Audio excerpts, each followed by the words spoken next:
Please come on to that.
బాగా చదువుతున్నారా?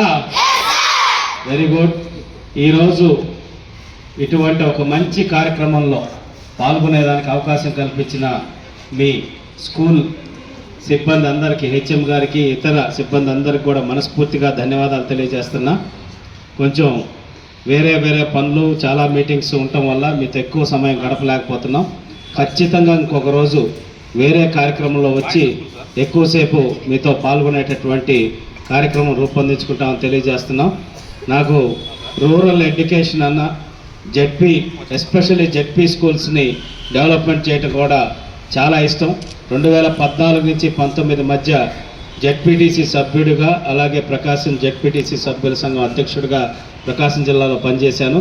అప్పుడు ఆల్మోస్ట్ నాడు నేను ఇట్లాంటి కార్యక్రమాలని ఇప్పుడు తెచ్చారు, కానీ 3.5 కోటి పైచిలకు నిధులు పెట్టి అన్ని జెడ్పీ స్కూల్స్కి జిల్లాలో ఉన్న 56 మండలాల్లో ఫస్ట్ కాంపౌండ్ వాల్స్ కట్టించాం మేము. ఫస్ట్ ఎందుకంటే ఒక పిల్లలకి సెక్యూరిటీ ఉండాలి, ఎస్పెషల్లీ గర్ల్స్ పిల్లలు కూడా, ఆడపిల్లలు కూడా ఒక సెక్యూర్డ్ ప్లేస్ ఉండాలి అని చెప్పనేసి ఆలోచించి చేయటం జరిగింది. అట్లా అన్ని జెడ్పీ స్కూల్స్లో కూడా చాలా కార్యక్రమాలు చేసాం. రోబోటిక్స్, ఫ్రీ రోబోటిక్స్ వర్క్షాప్స్ కానీ, బాలచేతన అని ఆర్ట్ ఆఫ్ లివింగ్ వాళ్ళ ప్రోగ్రామ్స్ కానీ, personality development programmes, robotics training programmes, ఇవన్నీ కూడా ఫ్రీ ఆఫ్ కాస్ట్ కింద జెడ్పీ స్కూల్స్లో కార్యక్రమాలు చేయటం జరిగింది. 100% నేను నమ్ముతాను, విద్య ఒక్కటే ఈ సమాజంలో ఆర్థిక అసమానతల్ని, సామాజిక అసమానతల్ని మారుస్తుంది అని చెప్పనేసి నేను ప్రగాఢంగా నమ్ముతాను. ఈరోజు మనకి ఎంతోమంది స్ఫూర్తిదాయకంగా చిన్న కుటుంబాల్లో పుట్టి కూడా మన రాష్ట్రం, దేశం గర్వించదగ్గేటటువంటి నాయకులుగా కావచ్చు, శాస్త్రవేత్తలుగా కావచ్చు ఎంతోమంది ఎదిగారు.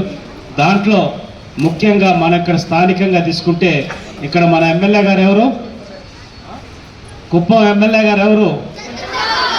చంద్రబాబు నాయుడు గారు. ఏమన్నా ఒక 100 కోట్లు 1000 కోట్లు ఆస్తుండే కుటుంబంలో పుట్టాడా?